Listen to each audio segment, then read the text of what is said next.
Puji Tuhan, saya ngajak kita semua membuka Alkitab kita di dalam surat 2 Korintus pasal yang kelima. Kita akan baca, kita akan belajar dan merenungkan sama-sama dari ayat yang ke-11 sampai dengan ayat yang ke-14. Dan hari ini saya ingin sama-sama dengan saudara belajar tentang satu hal yang saya bagikan lewat firman Tuhan hari ini, yaitu tentang Christian motivation. Ya, motivasi kita sebagai orang Kristen. Baik, saudara-saudara,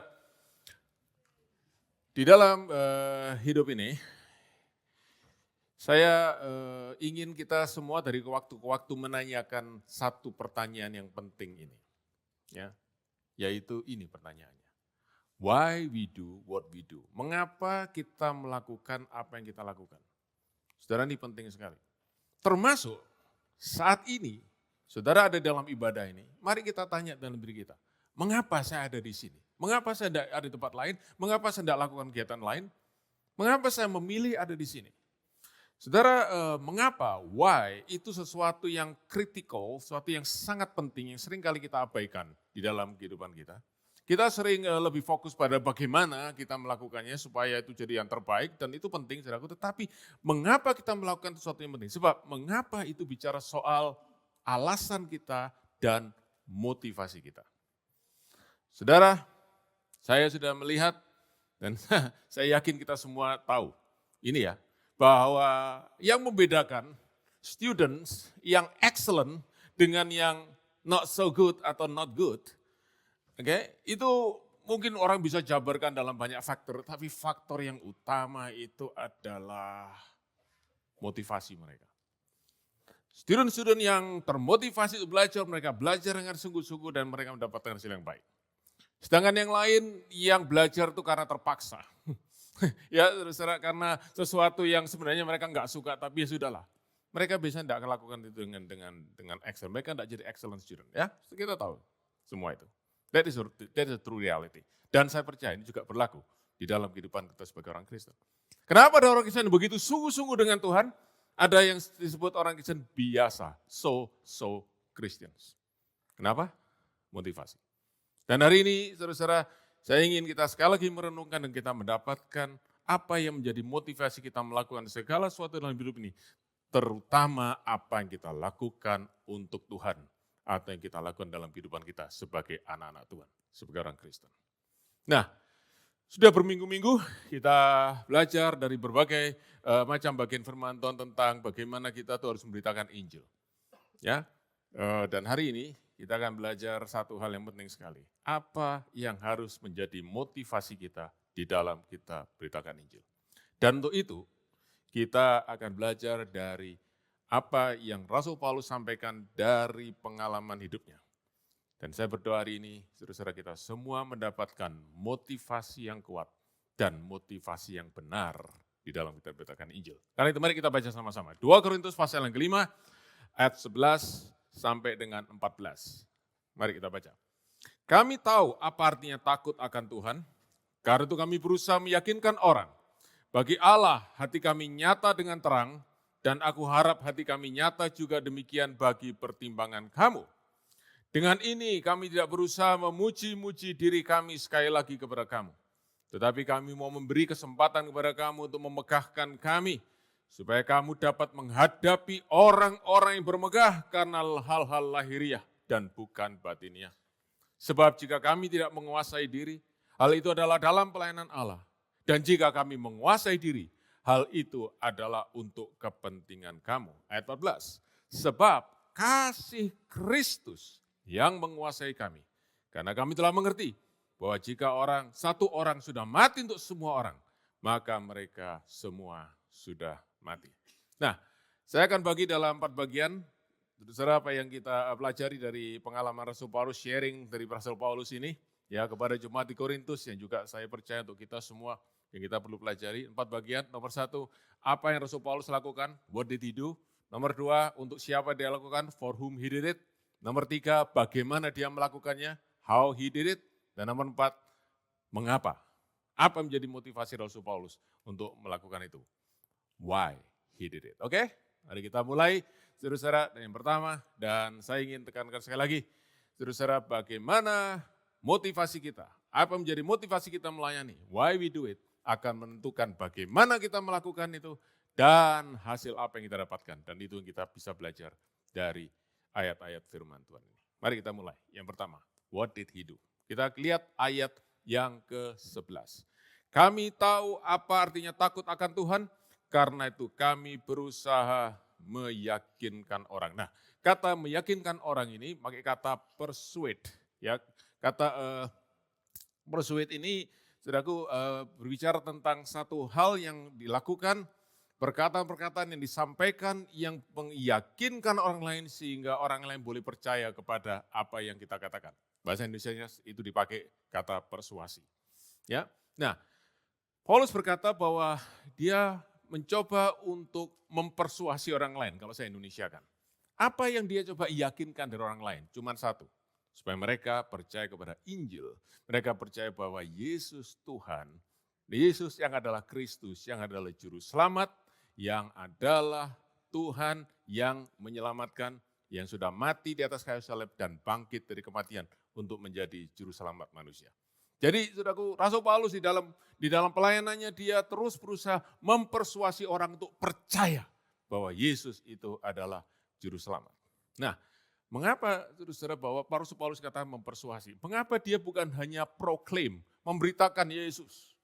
Ya, hey orang-orang, hey people, Jesus is Lord, Jesus is Savior, believe Him, titik, dia pergi. Kenapa dia harus persuasinya, saudaraku, dia itu menjelaskan bahkan kalau saudara baca dalam Kisah Rasul 17, dia sampai bersoal jawab, dia sampai berdialog, berdiskusi yang berarti ada argumen di situ. Mengapa?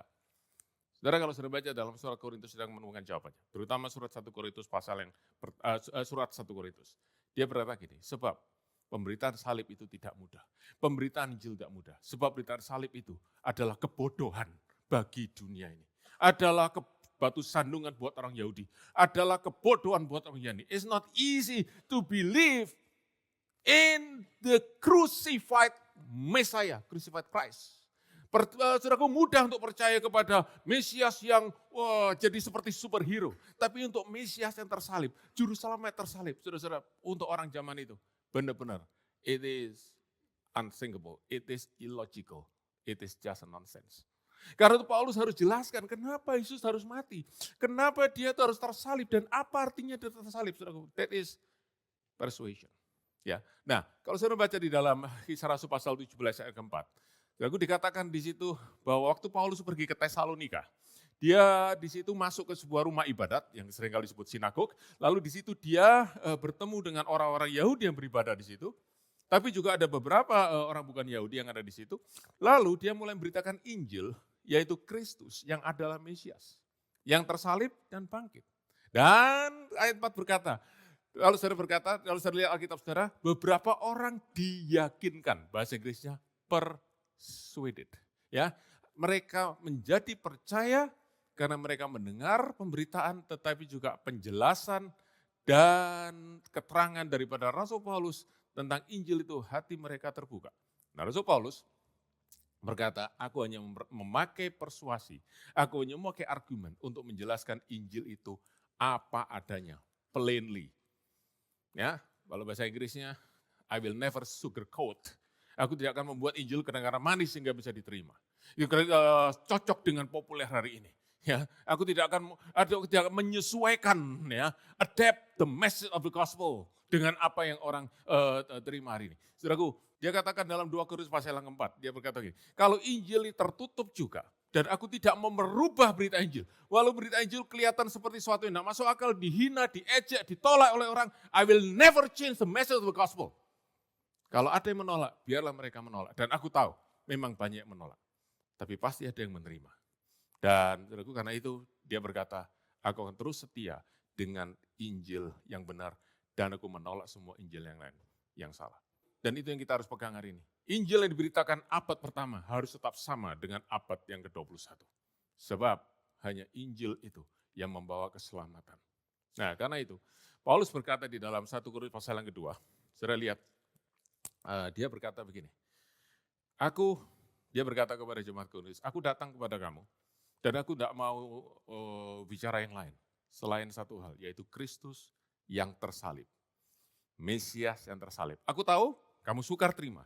Aku tahu itu tidak masuk akal buat kamu. Tapi aku tetap akan beritakan itu sebab hanya Kristus yang tersalib itulah yang akan membawa keselamatan buat kamu. Waktu kamu percaya Kristus yang tersalib itulah engkau boleh mendapatkan keselamatan. Nah, kemudian dia berkata, kalau aku datang kepadamu, aku tidak datang dengan confidence, kau tidak datang dengan gaya yang meyakinkan, ya dengan orasi-orasi yang hebat.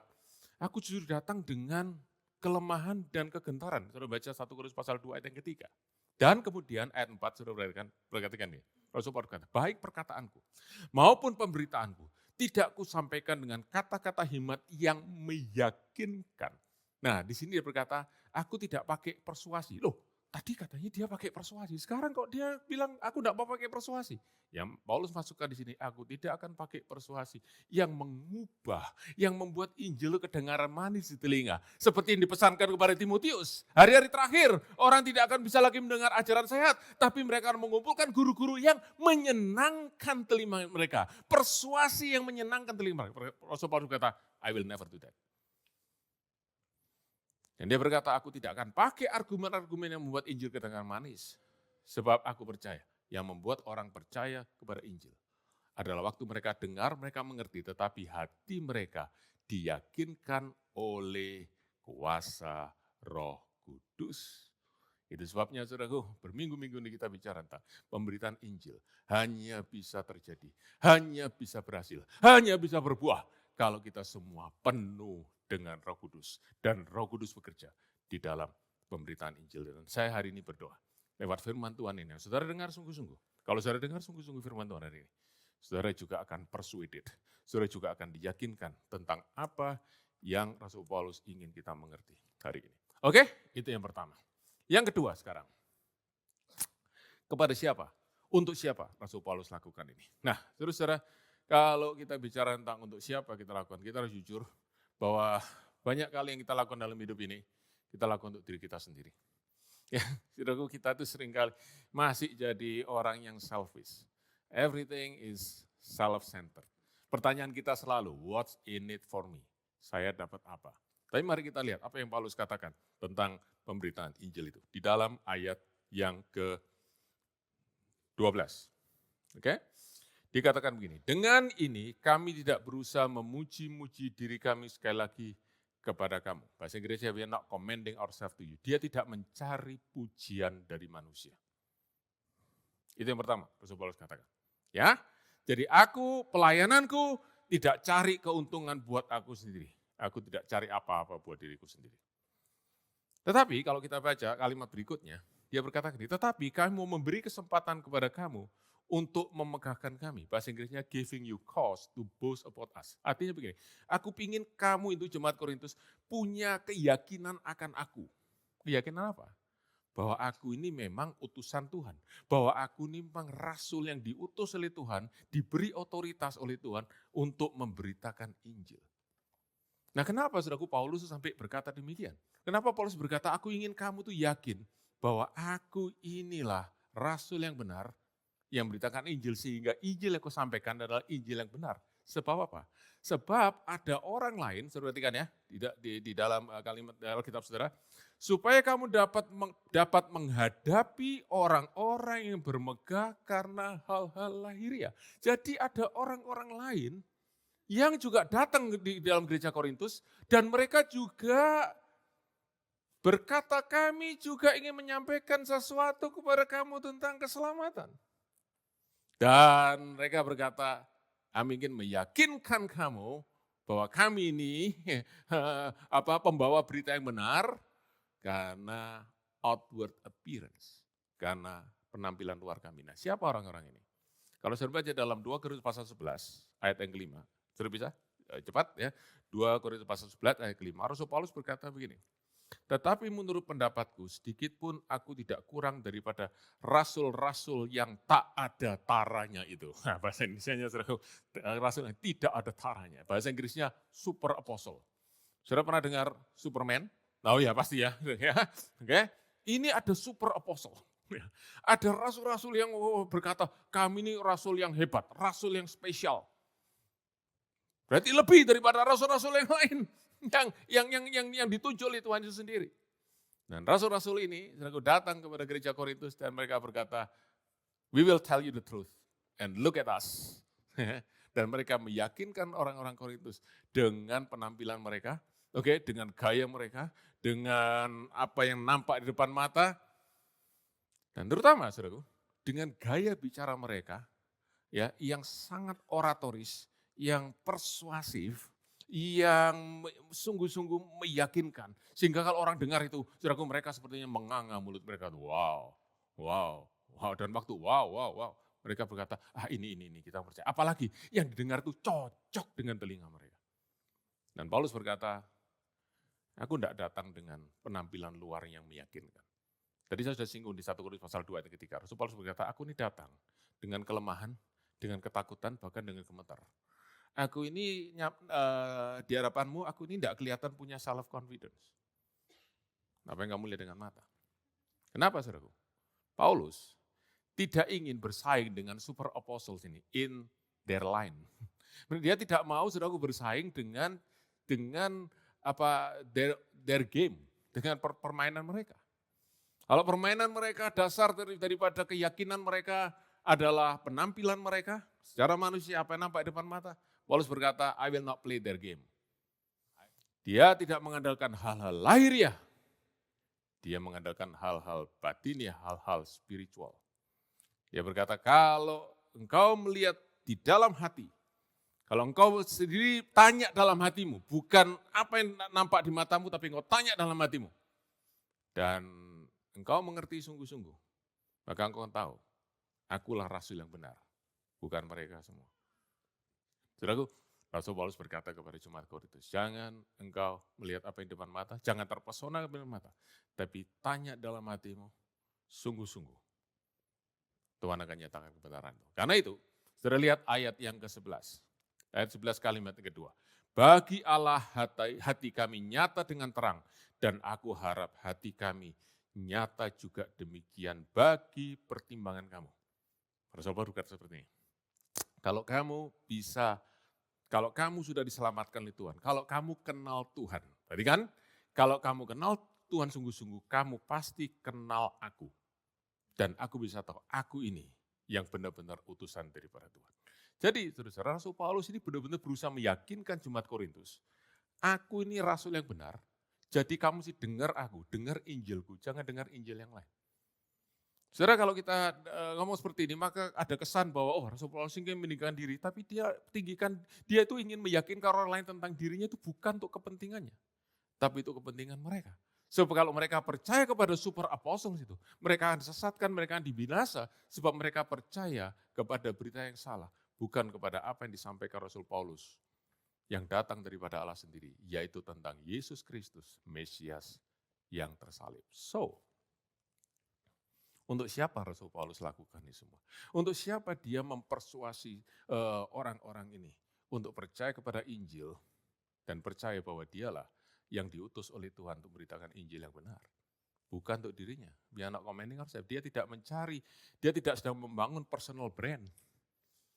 Tapi dia sedang meninggikan Tuhan. Nah, karena itu untuk siapa dia lakukan ini? Ayat 13. Sudah lihat ayat 13. Sebab jika kami tidak menguasai diri, hal itu adalah dalam pelayanan Allah.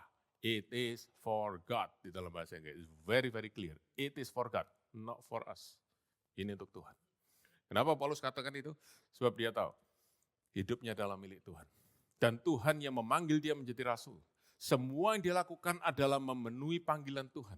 Bukan mengejar ambisi pribadi. Bukan mengejar kepentingan pribadi. Dia tidak sedang mencari apa-apa untuk dirinya. Yang dia lakukan cuma satu. Dia melakukan pekerjaan Allah. Saudaraku, itu yang saya ingat dari perkataan Tuhan Yesus kepada murid-muridnya. Makananku ialah melakukan kehendak Dia yang mengutus aku dan menyelesaikan pekerjaannya. Maukah saudara semua melayani Tuhan, saudara semua yang hari ini melayani Tuhan? Saya berkata seperti Rasul Paulus, aku tidak cari pujian untuk diriku sendiri. Aku mencari pujian buat Tuhan. Sebab waktu orang memuji Tuhan, waktu orang kenal Tuhan, maka mereka mendapatkan yang terbaik yang mereka perlukan. Orang tidak perlu kenal aku, Tapi biar lewat aku mereka kenal Tuhan. Yang kedua, ayat 13. Dan jika kami menguasai diri, hal itu adalah untuk kepentingan kamu. Jadi, saudaraku, not for me, but for God and others. Aku, saudaraku, ditaruh tempat paling belakang, bahkan nggak ada di situ. Saudara, bukankah ini saudara lalu ingat ya, Tuhan Yesus, saudaraku, waktu ditanya oleh seorang ahli Taurat, Guru, hukum mana yang terutama? Kasihlah Tuhan Allahmu dengan segenap hatimu, segenap akal budimu, segenap kekuatanmu. Dan kasihlah sesamamu manusia, orang lain, seperti dirimu sendiri. Oke, saudaraku, loving God and loving others. Itu yang harus menjadi dasar pelayanan kita, setiap pelayanan kita, termasuk pelayanan pemberitaan Injil. Kita lakukan untuk Tuhan dan untuk orang lain, karena kita mengasihi mereka, karena kita mengasihi Allah dan mengasihi orang-orang yang perlu mendengar berita Injil, supaya mereka bisa diselamatkan. Haleluya. This is the true ministry. Unselfish ministry. And everything is for God and for others. Yang ketiga, bagaimana Paulus melakukannya? Now, how he did it. Nah, kita lihat ayat yang ke-13. Sebab, jika kami tidak menguasai diri, hal itu adalah dalam pelayanan Allah. Nah, bahasa Inggrisnya tidak menguasai ini, if we cannot control ourselves kalau di Inggriskan saudaraku dari Indonesia. Tapi ESV pakai beside ourselves. Ada saudara yang punya NIV. Kalau saudara punya NIV, saudara ketemu kata out of mind. Betul ya? Apa artinya out of mind saudaraku? Simple. Apa? Gila. Jadi kalau kami jadi seperti orang gila, itu adalah untuk Tuhan. Saudaraku, kata out of mind itu dari kata existemi atau lost sense insane. Ya, Paulus berkata, dia itu dinilai orang-orang ini orang gila. Kenapa kalau sampai dia ngalami itu? Apa dia berlaku seperti orang gila? Apa dia melakukan hal yang aneh-aneh? Apa dia pakai baju yang aneh-aneh? Atau dia omongan yang aneh-aneh, saudaraku? No, sama sekali tidak ada itu. Ya.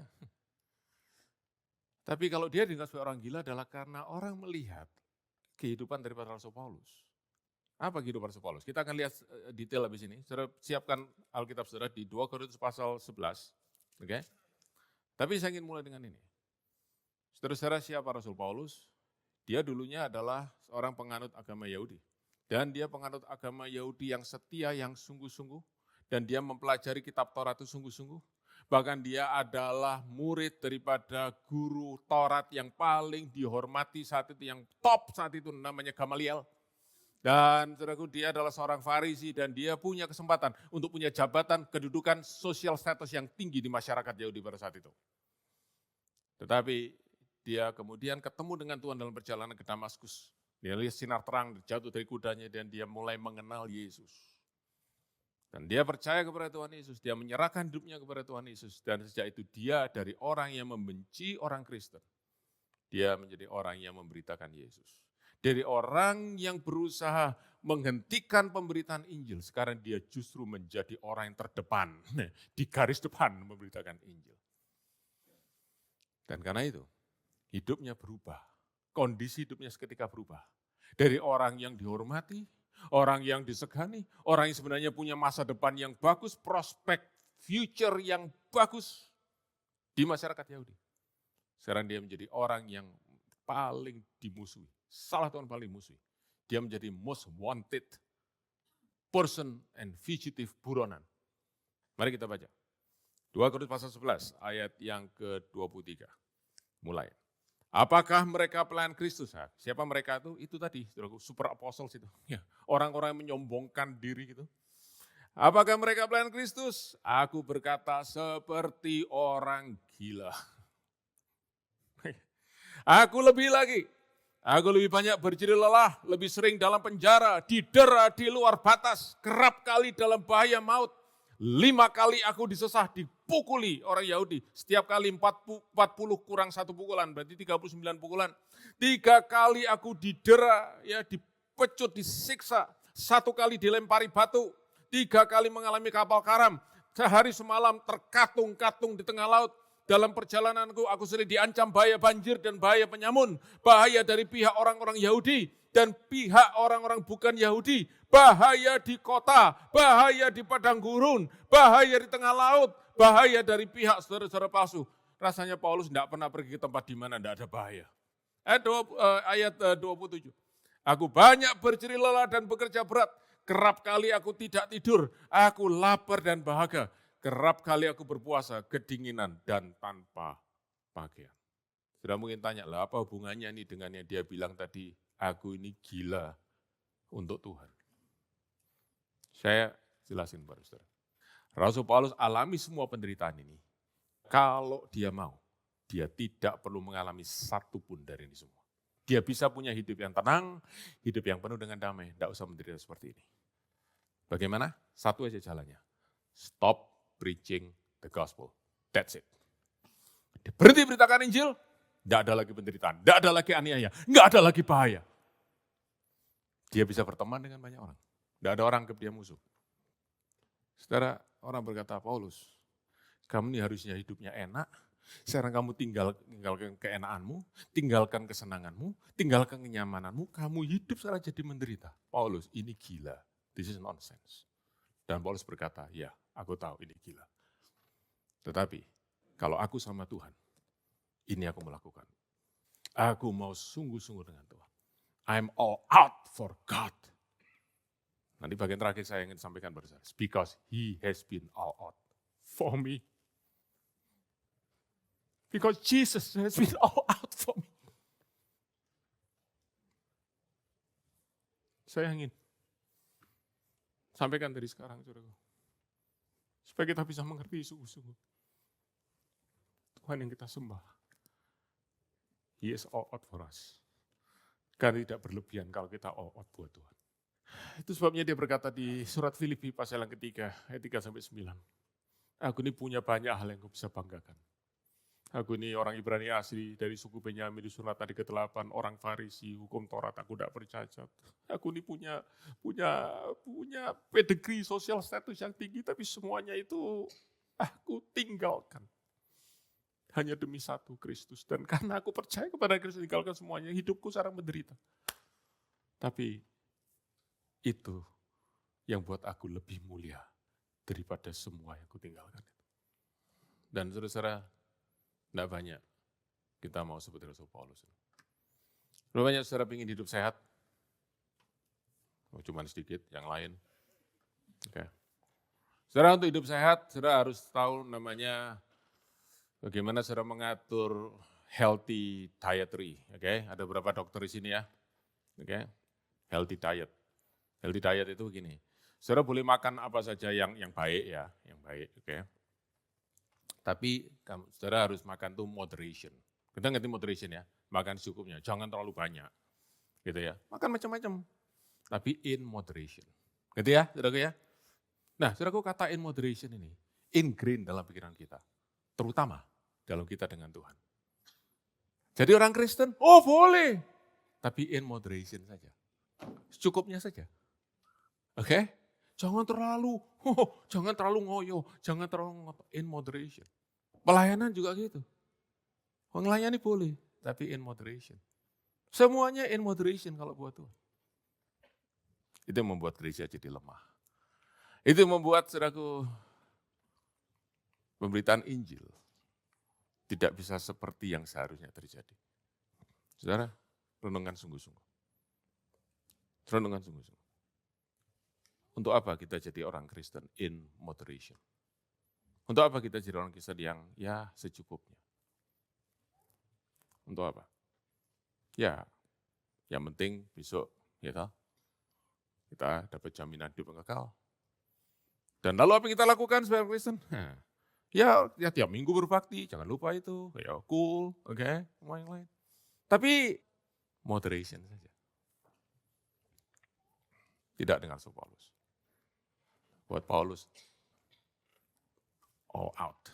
All out yang sering kita dengar ya tiap minggu. Cinta mati-matian buat Tuhan. Not in moderation. Yang berikutnya, Rasul Paulus berkata, kalau dengan Tuhan, saya itu seperti orang gila. Tapi kalau sama kamu, saya ini dengan pikiran yang waras. Nah, ini bukan Paulus mempertentangkan ya, bukan. Tapi dua hal ini berhubungan. Artinya Paulus ingin berkata begini, kalau aku ini seperti gila, aku bukan gila ya. Tapi aku memang memberikan hidupku, waste my life for the sake of the gospel. Tetapi di dalam itu semua, aku pakai pikiran yang sehat. Aku tidak ngawur. Kalau saudara baca di dalam Kisah Rasul pasal 26 ayat 22 sampai 25. Di situ Paulus itu dia berdiri dan dia memberikan kesaksian di depan dua pejabat. Satu namanya Festus, dia adalah wali negeri dari Kekaisaran Romawi. Satu lagi Herodes Agrippa. Apa yang dia Rasul Paulus ceritakan kepada dua pejabat ini yang sedang mengadili dia? Dia cuma cerita tentang pengalamannya bertemu dengan Tuhan Yesus. Dan dia berkata, Yesus itulah yang kuberitakan, aku ini ditangkap oleh orang-orang Yahudi. Bukan karena aku mencuri, bukan karena aku menipu, bukan aku membunuh, mencederai orang, bukan. Karena aku memberitakan nama Yesus. Dan Yesus itulah Mesias yang menderita dan bangkit. Supaya dia boleh menjadi juru selamat. Waktu dia berkata Yesus itu mati dan bangkit, Festus langsung saudaraku teriak, Paulus, kamu sudah gila, you are out of mind. Ilmumu yang banyak itu membuat kau gila, kamu ini berhalusinasi. Dianggap gila saudara karena ceritakan Mesias yang mati dan bangkit. Paulus jawab dengan kalem. Festus yang mulia, aku tidak gila. I'm speaking true and rational words. Aku ini waras, aku ini sadar betul. Ya, kalau aku nggak sadar, aku tidak akan mau lakukan seperti. Kalau aku tidak tahu apa yang aku ngomong, aku tidak akan mau hidup seperti sekarang ini. Aku menderita semua ini because this is a rational choice. Ini pilihan rasional. Karena aku percaya Yesus itu sudah mati dan bangkit. Dan pemberitaan Injil itu adalah sesuatu yang harus aku lakukan. Aku enggak ngawur. Aku enggak lagi ekstatik. Aku enggak lagi sadar. Aku enggak lagi mabuk. I'm sober, sound mind. Saudara, Rasul Paulus, dia berkata, aku ini melayani Tuhan dengan pikiran yang sehat. Aku ngerti benar apa yang dilakukan. Tetapi aku juga lakukan dengan segenap hati, all out. Mengapa itu? Now, this is the question. The last point. Why? Ada dua alasan. Kita lihat ayat yang ke 2 Korintus pasal 5 tadi. Dua alasan. Yang pertama ayat 11. Mari kita lihat. Kami tahu apa artinya takut akan Tuhan. Itu alasan yang pertama. Mengapa Paulus beritakan Injil dan rela menderita semuanya? All out buat Tuhan. Karena dia takut akan Tuhan. Apa artinya takut akan Tuhan? Apa yang Paulus takuti? Saudaraku, kita mesti mengerti dulu kata takut ini. Tetapi kalau saudara punya Alkitab bahasa Indonesia, dikatakan kami tahu apa yang takut. Mulai kalimat itu, tapi kalau saudara punya Alkitab bahasa Inggris, tidak dimulai dengan we know what fear of the Lord is. Oke, tapi therefore, ada kata therefore, karena itu. Nah, kalau ada kata karena itu, pasti dia bicara tentang sebelumnya. Apa sebelumnya itu? Ayat 10.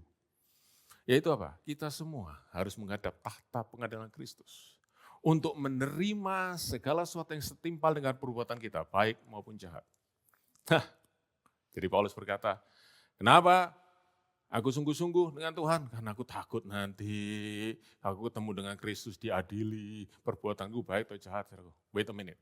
Sebab di Efesus pasal 2, 8, 9, Rasul Paulus berkata, sebab oleh kasih karunia engkau diselamatkan oleh iman, bukan hasil pekerjaanmu, bukan hasil usahamu, tapi pemberian Allah.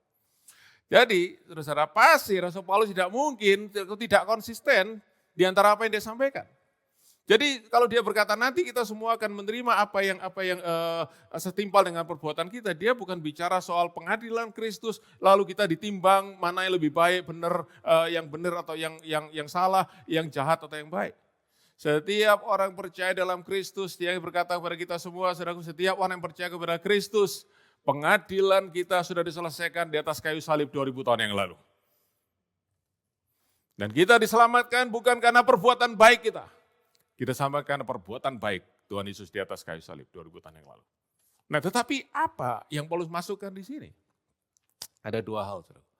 Kalau kita ingat sungguh-sungguh, Siapa Tuhan Yesus dan apa yang dia lakukan. Judgment yang dia sudah terima di atas kayu salib 2000 tahun yang lalu. Maka kita akan mengerjakan keselamatan itu with fear and trembling. Itu Rasul Paulus katakan di dalam Filipi pasal 2:12. Saudara-saudara, kamu sudah kenal Tuhan Yesus ya. Dan saudara ingat Filipi pasal 2:12 ini, kalau saudara baca Alkitab, kalau saudara ingat, baru beberapa ayat di atasnya dia menceritakan Yesus Kristus yang walaupun dalam rupa Allah, tidak menganggap kesetaraan dengan Allah sebagai milik yang harus dipertahankan, melainkan telah mengosongkan dirinya, menjadi serupa dengan manusia, bahkan menjadi hamba, taat, mati di atas kayu salib.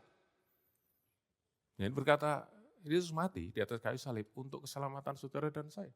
Kita semua sudah selamat. Tapi sekarang mari kerjakan keselamatan dengan takut dan gentar.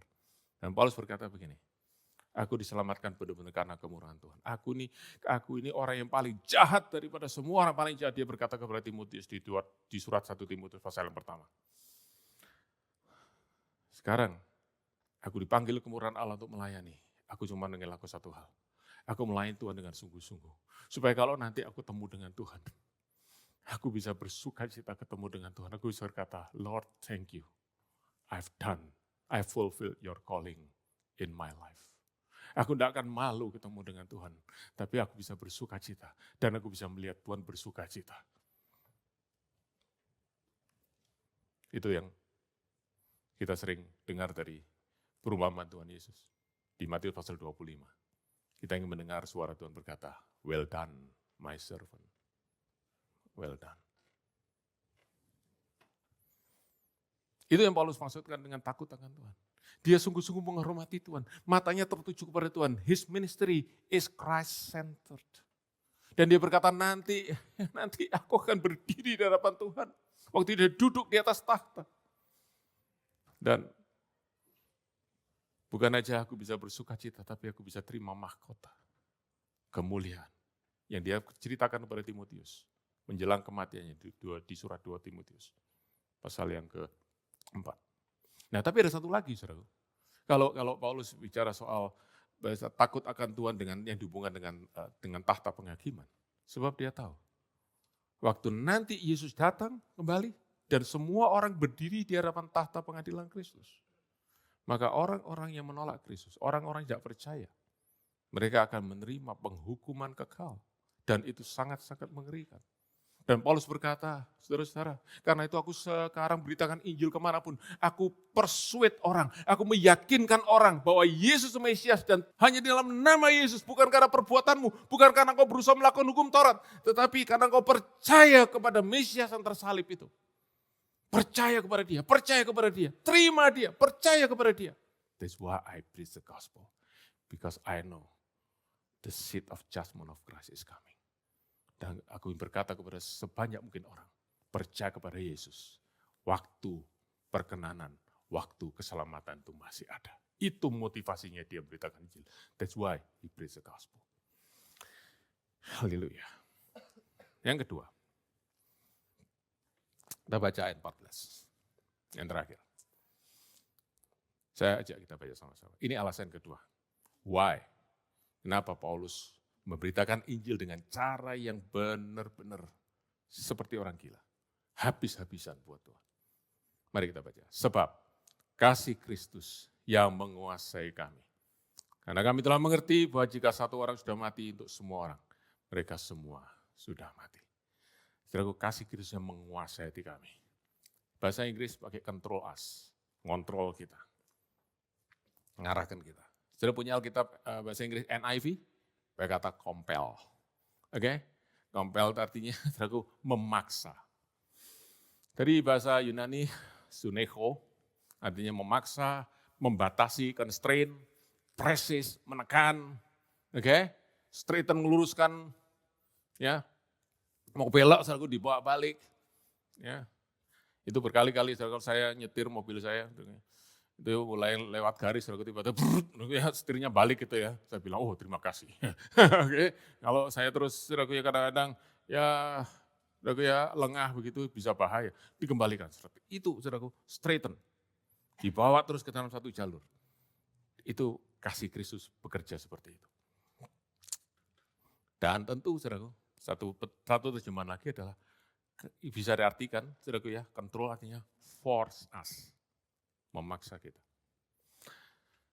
Saudara tahu dalam hidup ini ada banyak hal yang kita bisa lakukan tanpa perlu dipaksa. Setuju? Bernapas, makan, marah, nggak usah disuruh ya. Apalagi yang pemarah, saudaraku. Ya. Banyak hal. Tetapi ada beberapa hal yang kita baru lakukan kalau kita itu dipaksa. Kalau enggak, kita enggak mau lakukan. Ya. Dan kalau kita itu melakukan hal karena kita dipaksa, maka kita enggak bisa lakukan itu dengan happy. Berapa ya saudara yang dulu waktu masih kecil tinggal sama orang tua saudara, ya dikasih tahu, oke, hey, siapa nama saudara gitu ya, hey boy, oke, tied up the bed, oke, ada yang pernah, oke, ayo rapikan tuh tempat tidur. Berapa banyak saudara yang menjawab begini, yes mami, thank you mami, I will do it. Berapa banyak?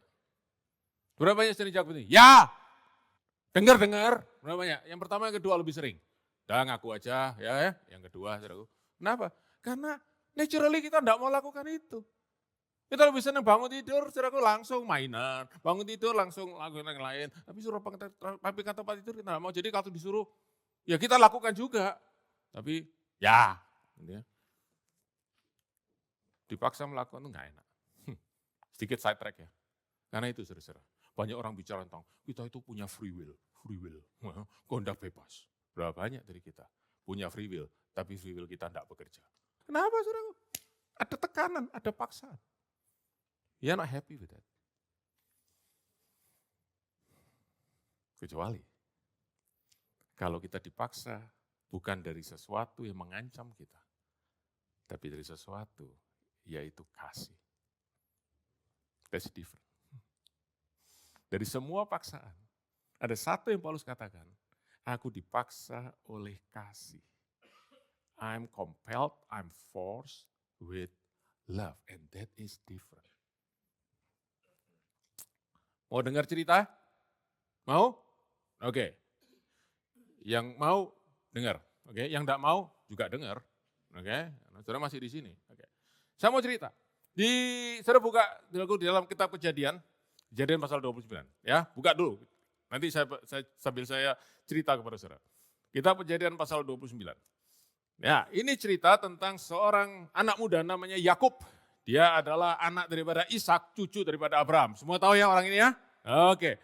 Dia waktu itu baru lari dari rumah ayahnya karena mau dibunuh sama kakak kembarnya Esau karena dia menipu, mencuri hak kesulungan. Dia lari ke rumah pamannya namanya Laban. Dan waktu dia saudaraku dekat rumahnya Laban, dia melihat ada seorang perempuan anak daripada Laban namanya Rachel sedang saudaraku kasih minum domba-dombanya. Begitu Yakub lihat Rachel, langsung saudaraku dari mata turun ke hati, dia jatuh cinta setengah mati. Karena itu saudaraku, ini saya tidak tahu lah, jadi saya persingkat ceritanya ya. Dia masuk rumah Laban disambut oleh omnya, oh ini masih keponakan karena Laban tuh masih kakak daripada Ribka, saudaraku mama daripada Yakub. Langsung dia bilang, om maaf om, saya nggak tahan om. Kenapa saya mesti bilang om? Apa? Saya cinta banget sama anak om tadi namanya Rachel. Boleh enggak saya menikah sama dia? Om Laban berkata, oh boleh saja. Tapi gini, ya toh. Ya, ayolah, ya toh. Kita sama keluarga, ya toh, saling membantu. Gimana? Gini, kamu boleh menikah dengan Rachel, tapi kamu mesti kerja sama om 7 tahun tanpa gaji. Dan kamu enggak tak kasih apa-apa loh. 7 tahun tanpa gaji, semua itu jadi milik om. Siapa sering mau? Enggak usah angkat tangan, Oke. Dikatakan apa? Ayat yang ke-18. Yakub berkata, aku mau kerja 7 tahun untuk dapatkan Rachel. 7 tahun lewat. Ayo menikah. Ya, dibikin acara pesta pernikahan, saudaraku. Ya, Yakub enggak tahu yang hari itu jadi pengantinnya bukan Rachel, tapi kakaknya Lea yang kurang cantik. Begitu dia tahu Lea, dia ngamuk sama om keterlaluan. Masa keponakan sendiri ditipu. Oke. Omnya bilang, gini loh, kita ini ada tradisi. Seperti kamu tahu kan ya, sampai sekarang kan masih banyak tradisi itu. Yaitu adik tidak boleh menikah melangkai kakak, jadi kakak mesti menikah dulu. Ya tapi saya ini maunya menikah sama Rachel. Oke, gini. Oke, kamu boleh menikah sama Rachel. Habis ini, langsung. Tapi, ya, mau enggak kerja 7 tahun lagi? Yakub enggak pikir panjang. Oke Om, jadi Yakub tuh kerja 14 tahun tanpa gaji untuk Rachel. Saudara, ini gila enggak? Ini gila enggak? Kita mungkin berkata, Kub, cinta ya cinta, tapi ini kebangetan. 14 tahun, apa enggak ada tuh orang lain? Yakub akan jawab kita, kamu boleh bilang aku gila. Tapi aku kerjakan 14 tahun, aku lalui 14 tahun ini. Happily, dan benar-benar happily. Kalau sudah baca ayat 20. Tahun-tahun yang lewat itu cuma seperti beberapa hari saja. Dia tidak rasa menderita. Dipaksa, ini saudaraku dibuat kerja paksa, dieksploitasi sama omnya. Dia tidak menderita, dia tidak ngomel. Dia bahagia. Kenapa? Love. Saudara bahagia tidak ikut Tuhan? Are you happy? Are you happy to follow Jesus? Are you happy to follow Jesus?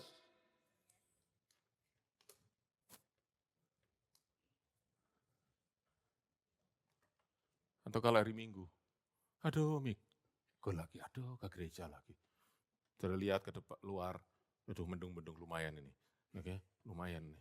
Mudah-mudahan habis ini mulai titik turun ya. Jadi ada alasan gue ke gereja. Ini. Menghibur, sehingga nggak salah toh kalau hujan nggak ke gereja.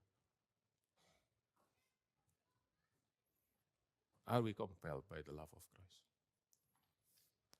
Saudara, kenapa kita jadi orang Kristen yang moderation? Ya cukup ala kadarnya. Karena kita tidak didorong, tidak dikompel oleh kasih Tuhan. Kita dikompel oleh kepentingan diri kita sendiri. Kita, saudaraku, datang ke gereja untuk supaya jadi orang Kristen yang baik, supaya kita diberkati, tapi bukan karena kita didorong oleh kasih Tuhan. Bagaimana saudara? Kita bisa menjadi orang-orang yang compelled by the love of Christ. 1 Yohanes 4:19. Kita mengasihi Tuhan. Kita lakukan semua itu Tuhan, kita melayani Tuhan. Karena kita mengenal kasih Tuhan. Karena kita mengenal Allah yang lebih dulu mengasihi kita. Karena itu saudara, saya tidak mulai dengan mengasihi Tuhan. Mari kita sungguh-sungguh dengan Tuhan. Mari kita mengasihi Tuhan sungguh-sungguh. Saya mulai dengan ini, kenali kasih Tuhan. Makin hari makin dalam. Semakin dalam kita mengenal kasih Tuhan, semakin kita all out buat Tuhan. Semakin tinggi kualitas kehidupan kita sebagai orang Kristen. Because we know the love of Christ. Dan saya ingin tunjukkan pada saudara di ayat 14 ini, kasih Tuhan. Kalau saudara membaca, kembali saudaraku di 2 Korintus pasal yang ke-5 tadi. Let me close with this. Paulus berkata, kasih Kristus menguasai hati kami. Sebab apa? Sebab kami tahu ada satu orang yang mati untuk semua orang. Tadi kan saudaraku ya, ini kalimat saya ingin saudara perhatikan. One person died for all. Dan tentu Rasul Paulus bicara tentang siapa one itu? Tuhan Yesus. Mati di mana? Di atas kayu salib. Mati untuk semua orang. Saudara dengar baik-baik, Tuhan Yesus bukan satu-satunya orang yang mati di atas kayu salib. Ada ratusan, mungkin ribuan orang yang mati di atas kayu salib. Tapi mereka semua mati karena kejahatan mereka sendiri. Mereka mati karena perbuatan mereka sendiri. So, there are many people died on the cross for themselves, for their crime, for their actions, for their mistakes. Hanya satu orang yang mati bukan karena kesalahannya, tapi for others. Not for his own fault, but for others' fault. Itu Tuhan Yesus. Dan dia mau mati untuk semua orang. Sehingga apa? Sehingga mereka semua diperhitungkan sudah mati. Apa artinya, saudara? Kematian itu bicara tentang hukuman dosa. Dan waktu Tuhan Yesus mati dari kayu salib, dia mati menggantikan saudara dan saya. Sehingga saudara dan saya diperhitungkan sudah mati. Artinya dosa kita sudah dibayar lunas di atas kayu salib. Saudara dan saya tidak bisa dituntut lagi atas dosa kita. Karena Yesus sudah bayar itu. Sempurna di atas kayu salib. Saudara-saudara dengar sungguh-sungguh. Yesus mati untuk kesalahan orang lain. Orang-orang berdosa yang membenci dia, yang mengolok-olok dia. Saudara-saudara, apa itu bukan namanya kasih yang all out yang saya sampaikan tadi. Jesus love us not in moderation. He love us all out. Dan mari kita kenali kasih itu. Mari kita kenali kasih Tuhan. Itu sebabnya Rasul Paulus berkata kepada jemaat di Efesus, aku berdoa supaya kamu itu bisa dapat power. Kekuatan untuk apa? Engkau dapat memahami, engkau bisa menangkap, engkau bisa melihat dalam hatimu betapa lebar, panjang, tinggi, dan dalamnya kasih Kristus. Sebab itulah yang akan memotivasi hidupmu. Sebab itu yang membuat engkau punya reason, motivation. Why you do what you do for Christ and for the Lord. Saudara, terima kasih Tuhan hari ini. Kejar terus pengenalan kasih Tuhan. Kalau saudara hari ini sekali lagi, kehidupan Kristenanmu biasa-biasa saja. Engkau tidak punya excitement, engkau tidak punya passion. Jangan mencoba membangun passion itu dari dirimu sendiri. Tapi datang ke salib Kristus dan berdoa, Tuhan, izinkan aku melihat sekali lagi salibmu sampai aku tahu, Lord Jesus, you love me all out. Saya ingin tutup dengan satu reflection saja. Saudara-saudara, kalau tadi Rasul Paulus katakan, kasih Kristus menguasai hati kami. Saya ingin tanya kepada saudara semua, siapa yang menguasai hati saudara hari ini? Who controls your heart today? Dan dari mana saudara tahu siapa yang kontrol hati saudara? Apa yang paling banyak, kepada siapa engkau berikan paling banyak hatimu? Dan bagaimana saudara tahu saudara berikan hatimu? Berapa banyak waktu, perhatian yang kau berikan kepada hal tersebut. That is the one who control your heart. Dan kalau kita bicara, Paulus bicara kasih Kristus yang menguasai hati kami. The love of Christ. Dia ingatkan kepada Timotius, hati-hati Timotius. The love of money is the root of all evils. Uang itu juga ingin menjerat kasih kita. Dan kalau uang itu menjerat hati kita, kita bisa melakukan gila-gilaan buat uang. Kita bisa mati-matian buat uang. Kejar ambisi kita, kejar kesenangan kita, kejar karir kita, kejar semuanya. Karena hati kita dikuasai oleh hal tersebut. Saudara perhatikan. Saya ingin tanya kepada saudara semua. Benar-benar perenungan. Saudara bandingkan apa yang saudara lakukan buat Tuhan di dalam kehidupan Kristen saudara dengan semua yang lain. Di dalam pekerjaan saudara, di dalam keluarga saudara, di dalam semua yang lain. There is many life affairs that you have. Seringkali kita ini mati-matian untuk hal-hal tertentu dalam hidup kita. Tapi untuk Tuhan, kita moderation. Itulah yang menunjukkan siapa yang sebenarnya menguasai hati kita. Dan saya ingin sampaikan pada saudara, perhatikan. Segala sesuatu yang lain, yang bukan Tuhan Yesus, yang menguasai hati kita, mereka akan memperbudak kita. Mereka akan enslave kita. Dan mereka akan membuat kita melakukan hal-hal yang seharusnya kita tidak lakukan. Karena kita diperbudak, dikontrol hati kita oleh hal-hal tersebut. Itu yang namanya addiction. Kita kadang-kadang rasa tidak ingin, tapi kita tidak bisa berhenti. Terus kita lakukan. Our heart is controlled by something. Siapa yang bisa bebaskan kita? Hanya Tuhan Yesus. Hanya kasih Kristus yang akan membebaskan kita. Hanya kasih Kristus yang membuat kita itu memiliki kebebasan yang sesungguhnya di dalam hidup kita. Sehingga kita bisa melakukan apa yang seharusnya kita lakukan. Hanya kasih Kristus yang membuat kita bisa melakukan apa yang Allah ingin kita lakukan sebagai umat ciptaannya, sebagai umat tebusannya. Hanya kasih Kristus. Dan kasih Kristus yang membuat kita bisa melakukan semua yang kita lakukan dengan sukacita. Kita, saudaraku, tidak mencari sesuatu yang lain yang di luar. Karena kita sudah mendapatkan dari dalam motivasi itu, engine itu, dari salib Kristus. Hari ini saya ingin berkata kepada saudara sekali lagi, pandang terus salib Kristus lewat firman-Nya. Pandang terus korban Tuhan Yesus di dalam firman-Nya. Sampai kita menemukan cahaya kasih Kristus bersinar dalam hati kita. Lalu kita tahu sungguh-sungguh, yes, I know Jesus love me. Dan waktu saudara dapatkan itu, pada saat saudara berkata, Lord Jesus, I know you love me so much. Akan ada kasih yang mendorong saudara untuk lakukan semuanya. Buat Tuhan dengan sukacita. Walaupun itu kelihatan ekstrim di depan orang. Walaupun itu kelihatannya berlebihan di depan orang. Walaupun itu kelihatannya too much before others. You don't say too much because you have seen much more of the love of Christ in your heart. Come to the cross of Christ and receive His love. Amen.